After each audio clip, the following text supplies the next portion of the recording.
원피스 세계관 노예해방의 역사는 이렇습니다. 언제인지는 모르겠으나 아득히 먼 옛날부터 철룡이는 노예를 부려왔고 다르다고 보여지거나 세계 정보에게 반하는 자들은 노예가 되어왔습니다. 하지만 200년 전에 거대 로봇이 움직여 마리조아를 덮쳤고 그때의 종족 차별의 상징으로도 볼 수 있는 어인족의 세계 정보 가맹이 승인되었습니다. 그리고 13년 전에 영웅 피셔 타이거가 마리조아를 덮쳤고 그때의 노예 해방이 대대적으로 이루어졌으며 그 시기에 오토히메가 철룡인인 돈키호테 일족을 구해주며 어인들이 지상으로 이주하여 인간들과 공생할 수 있다는 희망을 가져다 주었습니다. 그리고 현재 혁명군이 마리조아를 덮치며 노예 해방이 대대적으로 이루어지고 있습니다. 이 사건들로 미루어 봤을 때 마리조아가 공격당한 다음은 노예 해방과 직결된다는 것을 알 수 있고 이제는 혁명군이 본격적으로 움직이면서 보다도 이 문제를 수면 위로 올리고 있는 것이 느껴지는데요. 원피스는 해적 만화이지만 크게 보면 두 개의 영역에서 진행이 됩니다. 바다와 육지. 바다에서 활동하는 두 집단이 해적과 해군이고 육지에서 활동하는 두 집단이 혁명군과 사이퍼폴이죠. 즉 원피스의 무대는 바다와 육지로 나눌 수 있다는 건데요. 오다는 바다와 육지 모두에서 세계 정보를 뒤흔들고 있습니다. 바다에서는 루피라는 해적이 사왕 2명을 끌어내리며 완벽했던 균형이 무너져 모든 사왕들과 해적들이 자유로이 움직일 수 있는 바다가 되었고 그로 인해 원피스가 세상 밖에 나오게 될 확률이 더 높아졌습니다. 원피스가 세상 밖에 나온다 함은 고대병기와 공백 200년 모든 것이 세상 밖으로 나온다는 이야기가 되기에 왜곡된 역사를 써왔던 세계 정부는 바다를 가만히 지켜볼 수 없는 상황이고 육지에서는 드래곤이라는 혁명군과 オジャーの意志を継ぐ者たちがいるようにいずれエースの意志を継ぐ者も現れる 에이스의 의지를 잇는 염제라는 2인자가 사람들을 계몽하며 이끌어내고 있죠. 이렇게 세계 정보의 입지는 약해지고 있는데요. 재미있는 건 바다와 육지에서 세계 정보를 뒤흔드는 것이 모두 D의 일족이라는 것입니다.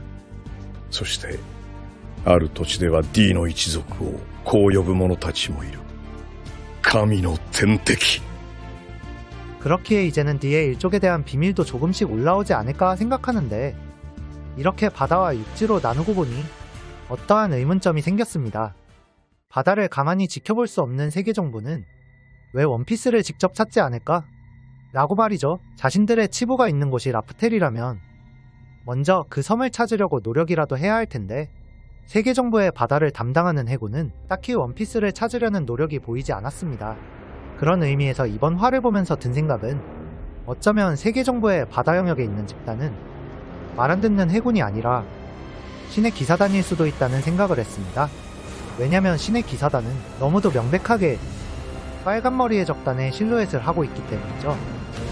정상결전 마지막에 나왔던 빨간머리의 적단 정예 9명, 신의 기사단 9명, 그리고 그리폰의 실루엣까지 이건 눈을 씻고 봐도 빨간머리 해적단입니다. 그래서 샹크스가 갑자기 원피스를 찾으러 가자고 했던 것이 세계 정부의 입장에서 말을 한 것인가라는 생각도 들었는데요. 조금 더 이야기를 해보면 지금 여기저기서 말이 나오고 있는 샹크스 쌍둥이설, 샹크스 세라핌설 이런 이야기들은 개인적으로는 나오기 힘든 스토리이지 않을까 생각합니다. 저는 오다가 낭만과 멋을 아는 사람이라고 생각합니다. 그런 작가가 그린 원피스는 골디로저의 죽음으로 해적 감성을 휘어잡고 俺の財宝か欲しけりゃくれてやる探せこの世の全てをそこに置いてきた 샹크스가 루피에게 밀짚 모자를 쥐어주며 いつかきっと返しに来い立派な海賊になってな約束だぞルフィ 바다의 낭만을 휘어잡고 흰수염의 죽음으로 격변기에 일어나는 ワンピースは実在する 시대의 일렁임까지 휘어잡았습니다. 즉 원피스는 연재 25년이 지난 지금까지도 이 세 명의 존재감을 절대로 무시할 수가 없다는 것인데요. 그중 한 명인 샹크스가 알고 보니 쌍둥이였으며 알고 보니 세라핌이 또 있었다고 설정한다는 것은 샹크스의 존재감을 깎아먹고 가는 것이기에 절대로 그런 선택을 하지 않지 않을까 조심스레 생각해봅니다. 샹크스 세라핌도 아니고 샹크스 쌍둥이도 아닌데 샹크스네가 신의 기사단이라면 샹크스가 배신자고 흑막이라는 거냐? 차라리 그게 더 확률이 높겠지만 그것도 아닙니다. 왜냐하면 밀짚 모자의 의미 때문이죠. 이문은 조이보이의 것으로 보이는 밀짚 모자를 보며 생각에 빠졌습니다. 즉 밀짚 모자의 상징은 지배에 반대하는 어떤 대의를 의미하는데요. 샹크스가 배신자가 되어버리면 조이보이에게서 로저로 이동하고 로저에게서 샹크스로 이동하고 샹크스에게서 루피에게로 이동하는 대의가 퇴색되어 버립니다. 즉 샹크스가 루피에게 쥐어준 그 밀짚 모자와 약속이라는 것 때문에 샹크스는 악역이기 힘든 포지션이라는 것이죠. 그렇기에 샹크스에 대한 제 생각은 그리폰, 수호자의 역할일 것이라 생각합니다. 가장 가까이에서 적을 알기 위함이 아닐까 싶은 느낌 말이죠. 그리고 늘 말해왔듯이 이유도 없고 근거도 없지만 샹크스는 죽을 것 같습니다. 아마 샹크스가 죽으면 만화계의 길이 남는 죽음이 될 것 같습니다. 다음으로 넘어가면 이번 화에서 중요한 건 따로 있다고 생각합니다. 제가 아무리 생각해도 모아나 실마리를 잡을 수 없는 떡밥이 하나 있습니다. 이 떡밥은 너무 정보가 없어서 해외든 국내든 관련된 이야기가 많이 없었는데요. 이번 화에서 그 실마리가 나온 것 같습니다. 식량고, 물자의 흐름, 고립, 이 세 개가 키워드입니다. 원피스 세계관은 기본적으로 무대가 바다입니다. 비행기나 하늘을 떠다니는 배가 있긴 하지만 상용되고 있지는 않고 일부만 쓰고 있는 특이 케이스죠. 즉 물자의 흐름과 천상금의 상납 같은 것들은 모두 배로만 하는 현실 세계로 치면 유럽인들이 항해술의 발달로 새로운 대륙을 발견하거나 배로 하는 무역이 활성화되었던 대항해 시대와 비슷합니다. 즉 이번 화에서 혁명군이 운반선 습격으로 마리조아를 고립시킨 부분이 원피스의 세계관은 조공이나 상납 혹은 무역 같은 것들이 모두 해상에서 이루어지며 그 뜻은 바다의 흐름을 장악하면 다시 말해 바다의 패권을 쥐는 자가 세계를 지배할 수 있는 세계관이 원피스 세계관인 걸 보여준 것 같습니다. 조금 더 깊이 들어가 세계 정부의 입장에서 이 세계를 바라본다면 원피스의 바다는 너무도 불규칙합니다. 봄, 여름, 가을, 겨울 섬이 따로 있으며 어떤 바다에서는 섬을 하늘로 보낼 만큼의 폭발해류가 있고 어떤 바다에서는 천둥이 내려치며 어떤 바다는 불바다이죠. 이런 바다에서는 원활하게 마리조아로 가는 천상금과 식량들을 온전히 상납받을 수 없기에 세계정부라면 어떻게 변할지 모르는 그랜드라인의 바다기상과 해적과 혁명군들이 들끓는 바다 상황에 상관없이 온전하게 천상금과 최고급 식량들을 조공받을 수 있는 방안을 모색했을 것 같습니다. 그리고 저는 그 방안이 이미 나와 있었다고 생각합니다. 앞에서 말씀드렸던 단서가 없던 그 떡밥. ここはどこ？テキーラウルフ、イーストブルーの国よ。 이스트블루에도 있었으며 위대한 항로도 가로지르고 있는 마치 레드라인처럼 세계를 가로지르는 거대한 다리. 바다의 기상과 상황에 관계없이 식량과 천상금을 조공받을 수 있으며 다리에 나라를 세울 정도의 넓이와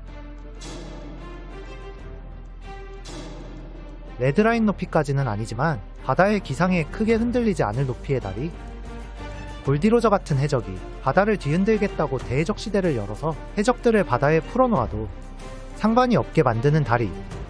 불규칙하고 위험한 해상을 이용하지 않고 더 안전하게 모든 것을 통제하고 조공받으며 바다라는 불규칙한 무대에서 변수가 크게 없는 육지로 무대를 바꾸어버리는 다리가 바로 島と島をつなぐ大きくて長い橋。 이 다리가 아닐까 생각해봅니다.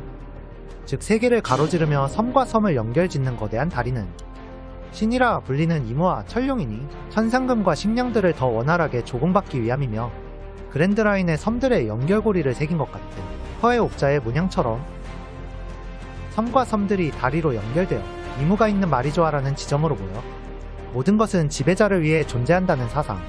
세계는 이모가 지배하며 세계는 이모를 위해 존재한다는 올포원.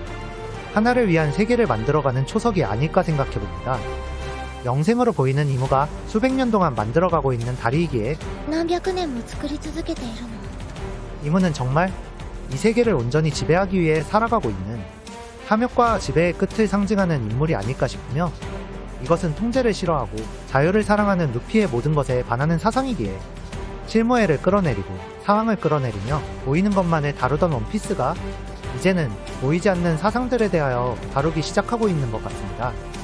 그리고 그 과정에서 드러나게 될 종족차별의 역사와 노예들의 비극까지 조금 더 딥한 이야기를 다루지 않을까 생각해봅니다. 하늘섬과 어인섬처럼 말이죠. 다음 영상에서 만나요.